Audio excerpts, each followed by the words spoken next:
Good evening. Welcome, everybody, to this Urbanna Town Council meeting on Thursday, October 10th, 2024. We'll have a roll call. Larry Tuning and Marjorie Austin aren't going to be with us this evening, but we'll move on. Beth Justice. Here. I am here. Bill Goldsmith. Alana Courtney. Here. Mary Hanson. Here. Sandy Sturgill. Here. Having a quorum, we'll move forward and we'll stand for the Pledge of Allegiance. I pledge allegiance to the flag of the United States of America and to the republic for which it stands, one nation, under God, indivisible, with liberty and justice for all. All right. Do we have a motion to approve the agenda as presented? I make a motion to approve the agenda as stated. We're kind of lost, aren't we? Yes, we are. I don't know what to do now. Do I have a second? Second. All right. Any discussion? All right. We'll start at the other end. Sandy Sturgill. Yes. Mary Hanson. Yes. Alana Courtney. Yes. I say yes. Yes. Beth Justice. All right. First item, reports, Town Administrator.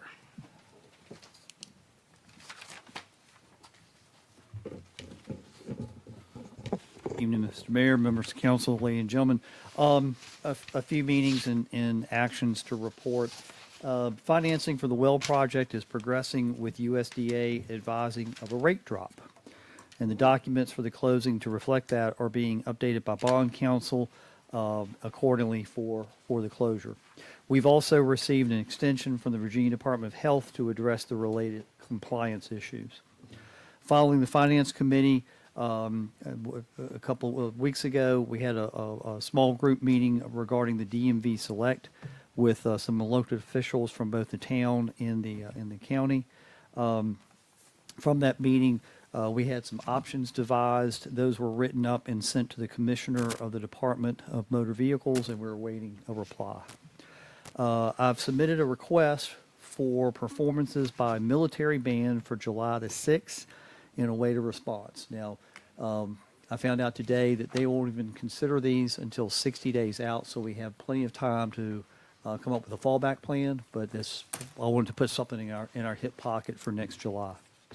The mayor and I met with representatives of Docks of the Bay. Now, this is the company that's doing the marina stabilization project, and they've submitted a proposal stabilizing the end of Virginia Street. As a follow-up to a meeting with one member of the Friends of Urbanna concerning work at the museum and their grant funding status, a letter of support for grant funding has gone forward to the Virginia Department of Historic Resources. Now, when we met, they were in what they call basically a preliminary grant process, which it's almost like two steps. It's like if you can get through the first step, they let you go to the second step. So they were successful in getting through the first step, so they're putting their application together now for the second step. And I think this is primarily to fix the porch and some things there.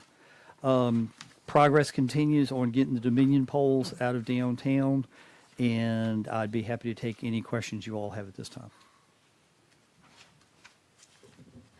I have a question, Ted, and you all tell me if this needs to be saved for old business.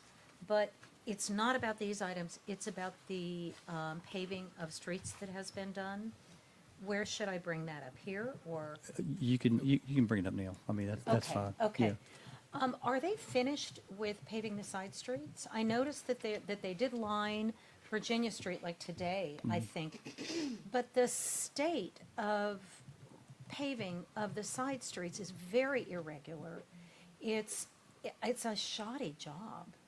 I've never seen anything quite so uneven and irregular, and I'm sure it's because they prepped them and gravelled them and then waited for 3 months. And gravel doesn't stay in one spot, right? Right. So the gravel all moved around and everything's bumpy, and I don't think that was what we had expected. I don't know if we have any recourse, and I don't even know if they're done. So that's why I'm asking. All right. My understanding is they're done. Yeah. I Because there's a assumed difference that. between resurfacing, which is what they did on the side streets, and repaving, which is what they did along Okay. Virginia Street.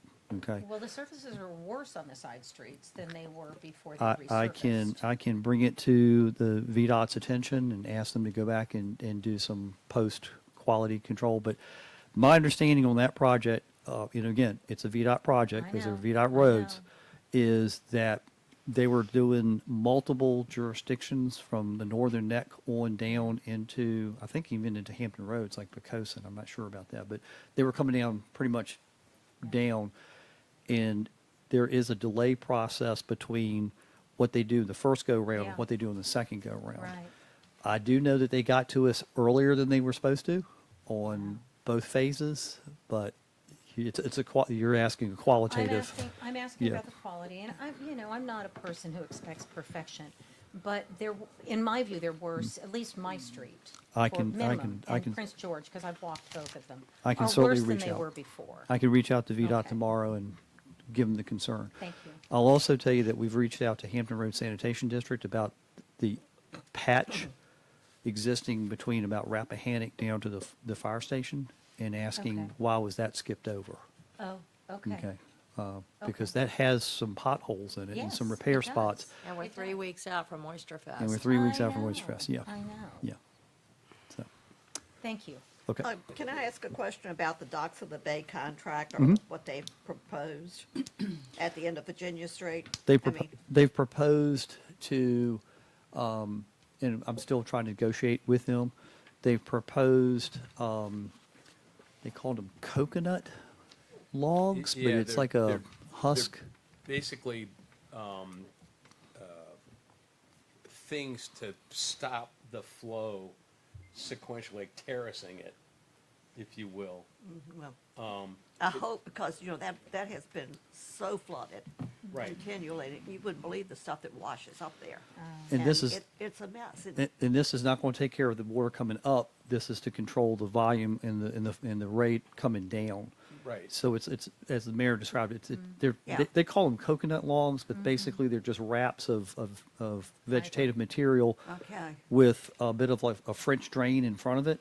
Okay. And then they're talking about plantings. And some plantings to also help fill that in and create a little bit of a buffer. But the biggest part of those logs is to slow the rate of flow as it comes straight, because it comes straight down Virginia Virginia Street Street, right, yeah. and goes Right into the creek. right out into the creek.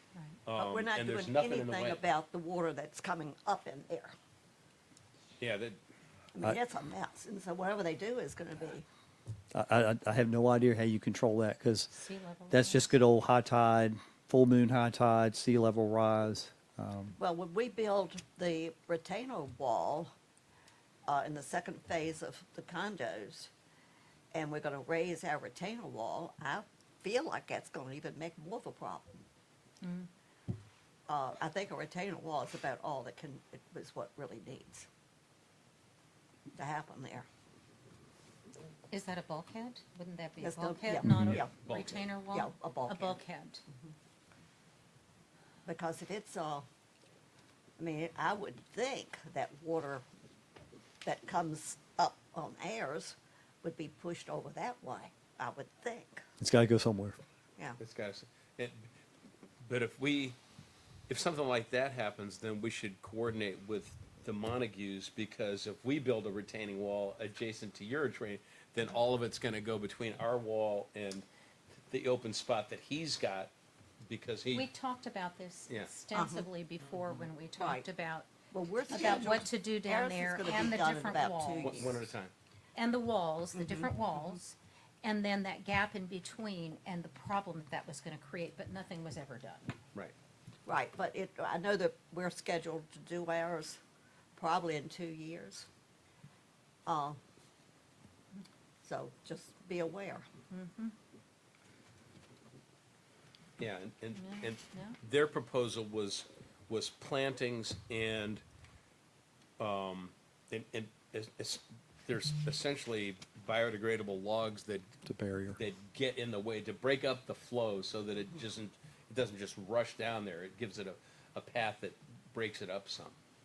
Sounds good. And then you could have some plantings that you could put around it.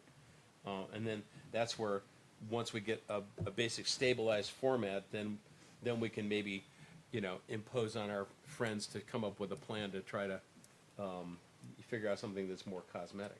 Is I that gonna think- keep the runoff from coming down the road? We'll keep it from Going coming right down the into road. Nope. It'll slow it down when it hits the unpaved surface. It'll just simply slow it down and dissipate it.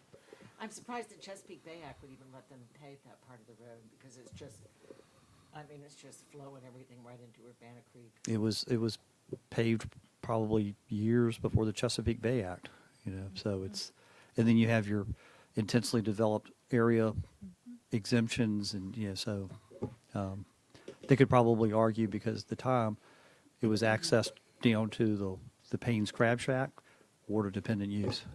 So I have a question about, it seems to me that the problem became much worse after we let Docks on the Bay use that site For as, sure, for sure. as a site to do various projects. Some were in Urbana, some of it was Latinase projects, Some but a of it lot went of it all was the way up not. to Remlick.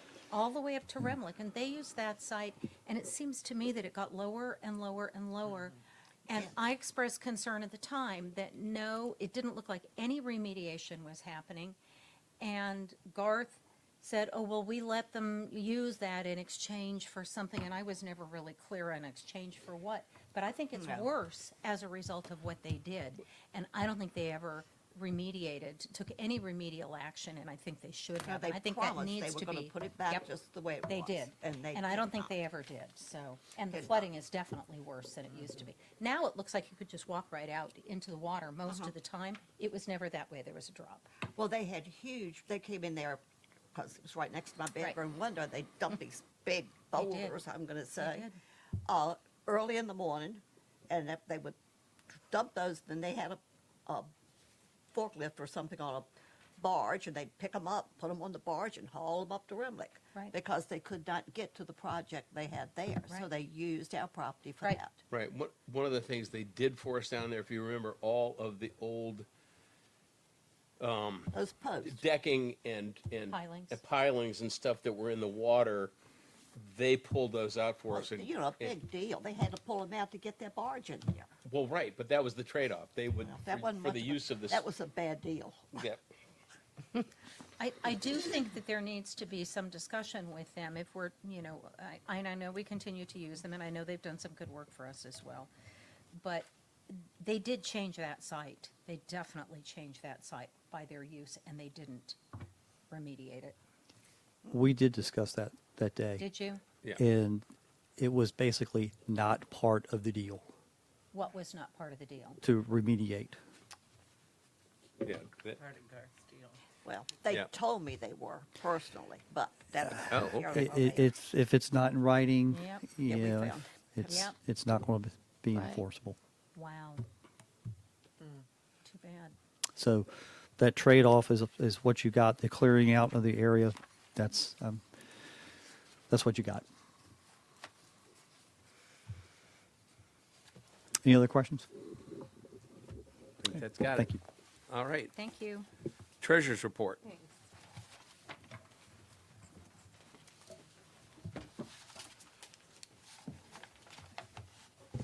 Good evening, everyone. The treasurer's report was emailed out and also in your packet. There is one correction to my treasurer's report. I failed to add the well replacement, the USDA well replacement account. We had closed that back in April because we thought we did not need it, and it was open for over a year with $2,500 just sitting there. So in April it was closed, but then in the process of the new loan and closing the Huntington Bank and all, the USDA required that we do have this separate account. So what happened is what's called force reopened it because it wasn't closed that long. The bank could reopen it. It was the same account number and all. So we funded it with the $2,500. We put that back in there. And then in August, the different transactions came in and out from USDA, the SNAP funds, and all. And as of August the 30th, there was $76,977.56 in that account. Those funds are SNAP funds. It's kind of crazy. Money gets moved back and forth with the well. And the SNAP funds were the original loan, and we had to bring them in. Well, in the past, we brought them into the operating account as SNAP revenue and SNAP expense. But because we were paying off that Huntington loan, all the funds that were related and left from SNAP was put into this USDA account. And then this month, September, the first payment came out for that new USDA loan. But I just wanted to make it clear that it was an omission on my behalf that I did not list that USDA account. So, where's the pool? I mean, when am I gonna get some sort of accounting on the pool? Well, the pool accounts themselves have all been exhausted with building the pool, the reserves and all. I'm talking about what the expenses were this summer as opposed to what was taken in. I mean, if it's not, We can get a pretty good idea. There's one issue with the way it was all logged, like when all the donations were coming in, for example, it was put under the pool revenue, not giving thought to, you know, our budget runs from July 1 to June 30th. So July the prior year, when the pool was still in construction, donations were placed to the pool revenue. It was revenue from donations, but the actual how much we made on a daily, I would need to really drill that down and take away, do calculating and remove all the donation money from the overall total to see what we did. well, I mean, can you basically do, our pool expense was like 80,000 that we paid the company? I mean, I'd like to know what that pool cost the town taxpayers this summer. How many $5 came in? What came in to offset that? What were the credits? What were the debits? And the donations, yes. I mean, that can be separate, but it seems to be pretty basic. So you're, To- so to- you're looking for operational costs as opposed to capital expense. Right. So- It's something that, there's a couple I moving. keep asking about it. but I There's, don't well, keep getting- some of it is kind of a work in progress because there's a couple things since season is split between two budgets. I get that, but Uh, we but- need an no- accounting No, I understand, of the but pool. let me finish. The budget is split between two budgets. In one of those budgets, we had the shortfall of monies that, from donations, CARES, and the Tabor Fund that didn't cover the actual cost of construction and the first part of running. And then subsequently, we have memberships that came in at different times. So your question is definitely answerable, but you need to know that, like, in the one fiscal year, it's gonna look awful because there's 200-some thousand dollars that had to come out of the general fund that is a one-time expense, because that's what it took to complete the pool. And that is gonna be offset in that fiscal year by some donations and the other stuff that came in that would go against operation. And then subsequent to that, you have monies that were paid out after the start of the new fiscal year that are only being offset by donations and memberships that occurred after that point. Is that correct? That is correct. So what I could, And so it's gonna, that first year is gonna be really clouded because of those things. understand. That being We can said, pull that part out. that being said, you know how much was construction and you know how much was paid to Signature Pools, and so that's gonna show up And how many as the $5 came in? as the accounts get reconciled. But it's this first year is kind of a, last year I would manually need to go transaction by transaction to separate what came in. What I to give you an idea, we can look at July, August, well, the closed Labor Day, but we can look at 2 months for July and August, which is prime season, and that would be 100% accurate for the new budget. But going back, if you want me to spend several hours and drill it down, I need to know that. I would like to know what the pool cost this summer, what the expenses were, what they took in. Well, yeah, I I think just mean, the it's not rocket expenses, I would like to know this too. I would like to know how much it cost us to operate the pool and how much we brought in. That should be fairly simple. Okay.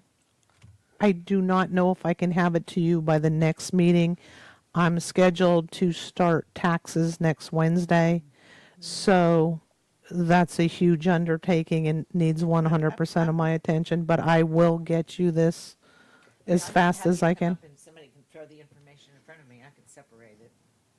Okay. I will be happy to help do that. I just want to, Yeah, I want a handle on what happened, and I keep asking, and I don't get it, and Well, I've had well- taxpayers asking me, and it's like, I want to know too, so. What I'm hearing is it's not that anybody's trying to keep that information Of course unclear, but that it's more complicated than I might think anyway. Right. Yeah. When we all decided where to place the funds when it started, as far as we should have, hindsight is 2020, we should have created a GL line strictly for donations. The pool wasn't open, no revenue was coming in at the time except for the donations, so we put it in daily pool or one of the categories that now that the pool is actually open is being used. And going forward is going to be a lot easier because we're no longer doing construction. It's only going to be revenue and expense. Correct. I understand, that's Okay. all I want. Yep. I want to know what the pool cost and how much was brought in. Okay. Okay. Anything else? I just have one addition. The Tabor Fund, it does have peaks and valleys, but it actually was about, as of close of business yesterday, it was about another $10,000 higher than what is reflected. So That's great. past performance is no guarantee of future returns, but at least, we've been holding steadily over that $1 million benchmark that we established. Good. The other thing would also be the next interest on the 3 CDs will actually be this month, and then those mature. So I will, at that point, prior to maturity, seek out the best avenue for revenue. But, in a short time, the operating, that's almost $10,000 right there just in interest. Yeah. So I will make the recommendation as to what's the best bang on the market and have it liquid. Good job, Michelle. Yeah. Thank you. Yes. Thank you. All right. Personnel, Mary, do you want to say something about that? Or do you want me to wing it? Well, personnel in terms of, Well, we had a meeting. we did have a personnel meeting. It was a closed meeting. No, it wasn't a closed No, meeting. it It was was- just a personnel committee meeting. And it was for the purpose of reviewing some of Ted Costin's contract specifics. And do I need to say what we did, or, because I didn't take notes on No. that. I don't recall there being an action. No, there was no There action. was no action. No action taken. We discussed some of the job descriptions and. We did. And creating evaluation forms, so we have a Yes. consistent way to evaluate staff. To going evaluate forward. staff, and in fairness to the taxpayers, so that taxpayers know what staff are doing and being held accountable for. And Ted was tasked with, or accepted the task of creating some simple job descriptions on those items, so that personnel could look at them and so that they could be used in doing performance reviews. Also committed to time periods by which we could expect, the Personnel Committee could expect to receive a first round of performance reviews? Because to my knowledge, we've never had any. Not for lack of asking. Yeah. So, and what am I missing? I think that's it. Okay, Yep. thank you. Good job. All right. Moving on to public comment, we have one person, Spencer Wynn from Howard Street. All right. We'll take but a couple minutes. I'm Spencer Wynn. I'm a town resident. I live on Howard Street on Perkins Creek. I've been in this town for a long time. My family has been in this town since the 1800s. I have to discuss with you. You can see I'm handicapped for the rest of my life. There are several other people in this town in my position. I want to discuss with you the town pier down there. It is far from being handicapped. It is not handicapped at all.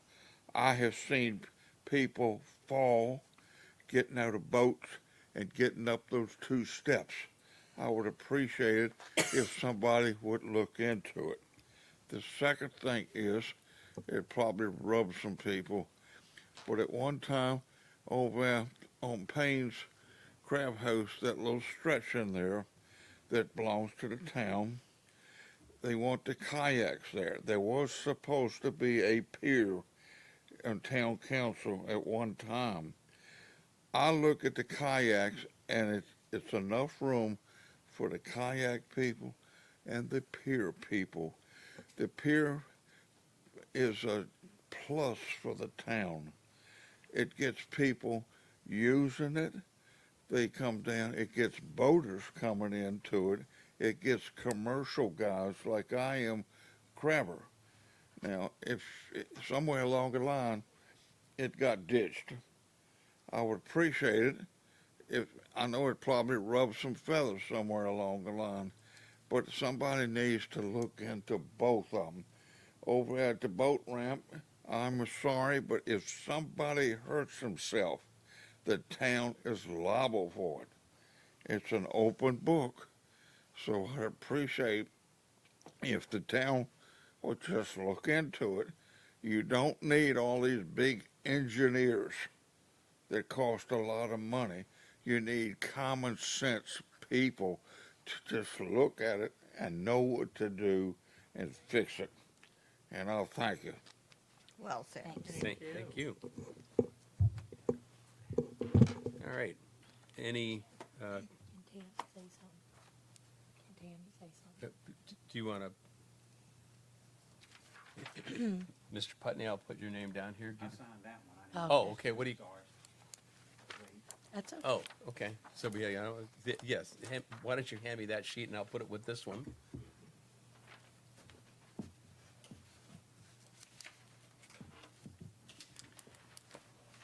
You guys are both important enough, you each get your own sheet.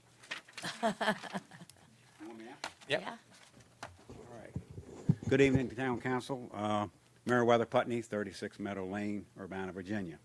I see on the agenda you are talking about the renters' water situation, the water bills. I know there was some talk prior meetings that you were kind of going to go after the homeowners as myself or landlords. I see the new ordinance that y'all oppose. I guess you're going to pass that or vote on that tonight. My question is, I don't see where that kind of leaves the landowner or the homeowner, where we're still financially liable, we're not, or what? It's kind of unclear. So that was kind of my question. Thank you. Okay. And that will be addressed coming up when we're talking about the ordinance. So I don't know, did we need to discuss it now? Does anybody else have any other thoughts, comments? Thank you both for your input. Sidewalk repair.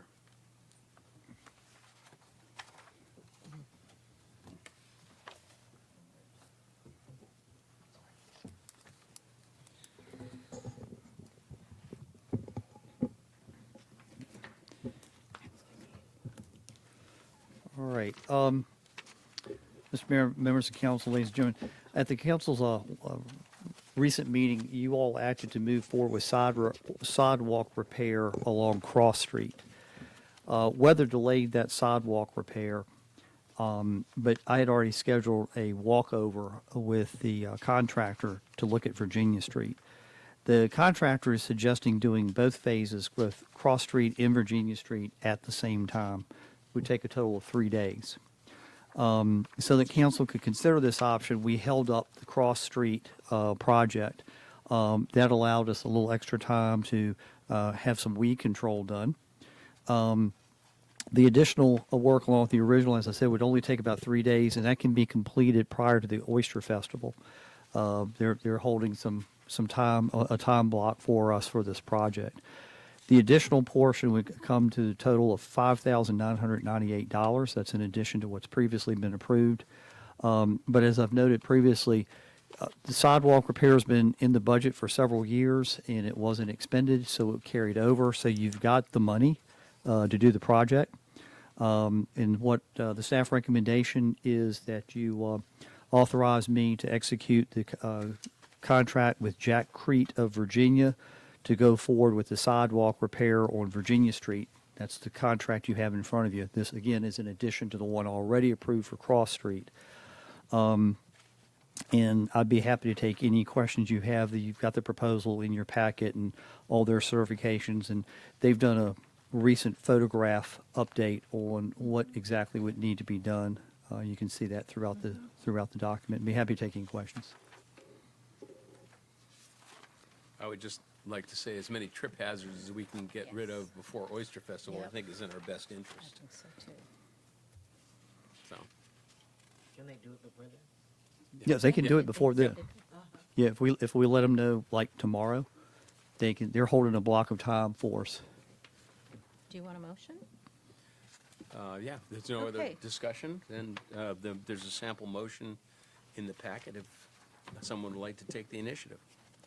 I move to authorize the town administrator to accept Jack Creed of Virginia proposal for sidewalk repair along Virginia Street at a cost of $5,998 in coordination with the previously approved sidewalk repair after Cross Street. Do I have a second? I Second. second. All right. Motion is made and second. Any further discussion? All right. No further discussion. Beth Justice. Yes. I say yes. Alana Courtney. Yes. Mary Hanson. Yes. Sandy Sturgill. Yes. All right. It passes. Now, we're on to delinquent water accounts. Street signs. Oh, street signs. Oh, yes. Street signs. Okay. B, which comes after A. Street signs. So, at least in your alphabet. So, council some months ago passed an ordinance to align their street signage to the county's 911 standard and thus avoid the cost of the town of sustaining street signs. There's been some concern expressed about the condition of poles and the manner of which the signs are actually attached to the poles. And following a discussion with some concerned citizens, I met with the county administrator who indicated the poles could be refreshed, placed, or replaced as the town desired and signs mounted as the town desired. Until the directions received, the project has been halted. So following that meeting, the mayor and I went out and reviewed several of the situations around town. I've got several options depicted for you in your packet, one of which is right nearby Waverly and Old Virginia. Now, that is now part of the property that's now part of the town, but because of the recent boundary line adjustment. But prior to that, it was outside of town, it was the county, and that is your typical county mounting. It's the sign on the face of the sign post. The second option that we've come up with is one that was provided by the citizens, which is to place the sign in a bracket on top of the signpost. And then if you have a cross street, you can put a bracket on top of the first sign and, stack them. The third option, and there's two pictures related to this. One is this historic. It's the post with the old lettering on a white sign hanging off of a bracket. But you'll see the second picture shows where they have used the new signage and has it hanging off of the bracket. There's no fiscal impact on this because the county's picking it up. But the staff recommendation is that you give us some direction on which of these options you want to use. I like the old I do post too. and the I like way the it old hangs there. I just think it looks so much Option better. C? Option C? Option C. I think, So the one like the cross street sign. Yeah. Yeah. right, I like that one. I mean, that's certainly distinctive. It stays with what the town had before. It's a combination of old and new. Yeah. Combination of old and new, and if the poles get printed, I'm okay with that. Get The- refreshed. paint- Refresh, yeah, Okay. exactly. But we're not replacing these poles. We're just going to paint them. They would be, the county will have them come in and sand it down and repaint it, Okay. resurfaced, yeah. Yeah. And if they're bent, then I'm assuming they would They'll be replace replaced. those. They'll but replace, yeah. Replace them with what? Something to similar. meet this. Okay. Yeah. Okay. So. are So we the good with that? the sample motion then would be to advise the county that option C, Yeah. the current new signs you suspended off of the old brackets. I move the town administrator be directed to advise the county that option C, as presented this evening, be employed in replacing Urbana's street signs. Do I have a second? I second. Motion is made and seconded. Any further discussion? All right, Beth Justice? Yes. I say yes. Alana Courtney? Yes. Mary Hanson? Yes. Andy Sturgill? Yes. Great. Okay, Thank you. I'll relay that tomorrow. all right. Now we can get the delinquent water fees. Okay. All right. So, the way the background collections have fallen off because of COVID, but trying to get that process restarted. We have also somewhat uncovered an issue of non-payment of account balances that liens were imposed, and we're not real certain that the liens were correctly imposed. So we're having to go back and revisit some of those, and we'll likely be pulling some of those liens off. Now, as Mr. Putney said, that there was some confusion there about tenants and landlords. In some cases, some of the liens on landlords have already been removed. On tenants have already been removed. We're looking into the other property owner situations. But as we've gone into this, there have been changes in the state law, and I put a copy at your places of the pertinent state law. We are going to have to get the tenants to give us permission to notify the property owner about the status of their account. If the tenant doesn't do that, then the account is with the tenant. So we can't get over all the hurdles, but we're trying to figure out some ways to work within the statute and get to where we want to get to. Now, staff has revised the application documents that you previously looked at, and the most notable change is that we have split the application where one form was taking care of property owners and tenants, and then you had to do a supplemental for the property owner to authorize the establishment of the account through the tenant's name. We've broken it into two separate forms. There's a separate form just for tenants and a separate form just for property owners. Okay.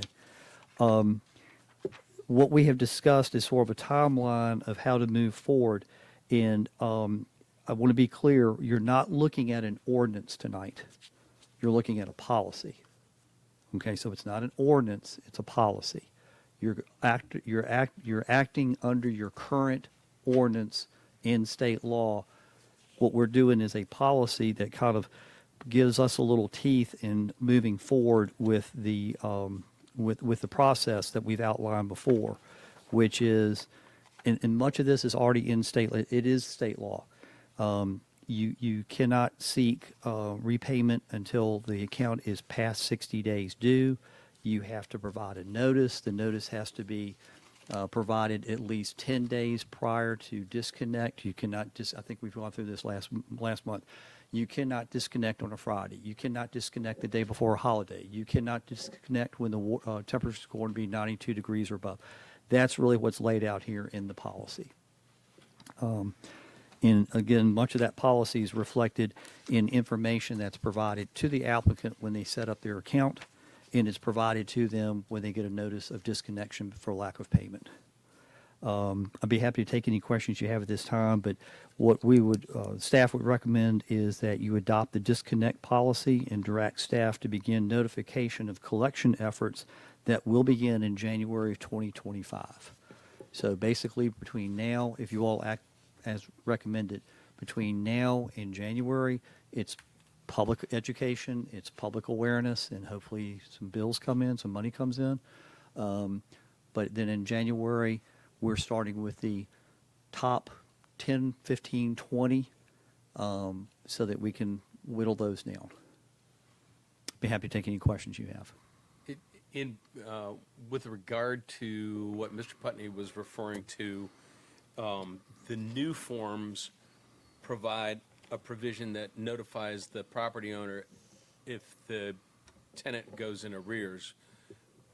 What's the status of those that have outstanding balances with regard to the liability impact on? It's still on the tenant. We can't go back until the tenant waives that off. Okay. So if there's a tenant who's delinquent and hasn't given us permission to notify the property owner, we really have, we have a tough time, And may I add, we keep going on and on about the tenant issue. The tenants currently are only 25% of the arrearages. The majority is property owner. No, And, so we're doing the best we can to get this straight, and as we can do, but at the same time, landlords can also have clauses in their leases Right. that gives them the ability to find Right. out what's going on. right, and I'm just putting it out there for clarification. But additionally, as we institute this policy, it's 60 days, we can cut them off, and so that also protects landlords going forward because the bleeding will stop at 60 days. if the tenant hasn't paid and they're over 60 days, that gets cut off. Right. And then the tenant wants to come in and talk to us, or the landlord wants to come in and talk to us, we can't talk to the landlord because it's the tenant's account. Right, But we can talk to the tenant. okay, all right. Yeah. But it does clean things up. It starts the process of cleaning things Right. up. We're going to have, this is going to have to be a type of thing where we're looking forward to try to change things for the better, but we still have to be cognizant of what the history is. Okay. Yeah, and my point was just for clarification as to, what Mr. Putney had addressed. That's the purpose of that. All right, so. Any questions? Any other questions for Mr. Costin? Do I have a motion to adopt the policy as presented? I move that council adopt the disconnect policy presented and direct staff to begin public notice of collection efforts to begin in January 2025. Do I have a second? Second. All right, Who seconded? I did. give that one to Beth. Yeah, give me one. All right, any further discussion? All right, having no further discussion. Sandy Sturgill. Yes. Mary Hanson. Yes. Alana Courtney. Yes. I say yes. Beth Justice. Yes. All right. Next item of business. We have in our packet a notification by our town clerk of resignation. Please accept this letter as a formal notice of resignation from my position as town clerk for the town of Urbana effective December 1, 2024. You can read the rest, but signed sincerely, Martha J. Rodenberg. So, Boo-hoo. Yeah. I guess we need a motion to accept the resignation, right? No, I think we should just not accept it. But I'm talking about the proper course would be to make the motion, we don't have to vote yes, correct? That's right. All right. That- I looked at the state law. She has to stay. All right. Do I have a motion to accept the resignation? I'm not doing it. Not doing it either. Don't look at me. I don't want to do it either. There's Marjorie. Yeah, exactly. Yeah, where's Marjorie? Yeah. That would have Okay. been. It is with great sadness that I make the motion to accept the resignation letter of our town clerk, Martha J. Rodenberg, dated October 7th, 2024, and effective December 1st, 2024. Do I have someone else that will put blood on their hands to I second the mo- second. All right. Any further discussion? You will be missed, but You will be Terribly. no further discussion. Beth, Yes. I say yes. Alana, Yes. Mary, Yes. Sandy is passing. You can vote no if you want. No. All right. Do we have anybody for second public comment, or was that Mr. Putney that filled out the? That was it. Can I make a comment on something, Neil? Real quick. Yep. I think that we should look at talking about tripping hazards and Oyster Festival, where we poured the new concrete and have landscape there there's a big ledge. We need a big load from Mr. Putney, maybe, of dirt along there to bring that up, because somebody's gonna trip on that. The Is it new on Virginia sidewalk- Street? No, the new sidewalk at the pool. The new sidewalk at the pool. Okay. There is at least a 3 or 4 inch ledge when you walk from the dirt up to the sidewalk.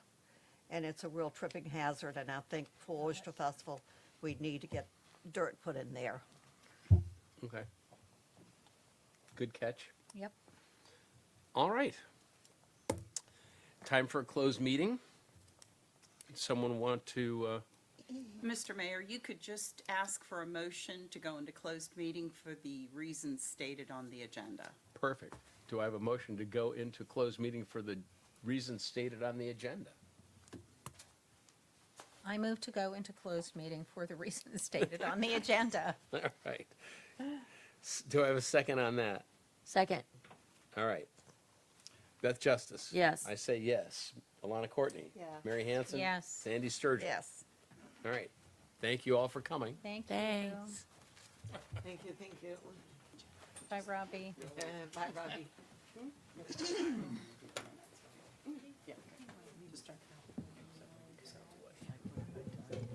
I can get over here. Take me a little bit. See you, Dale. Bye, Dale. Bye.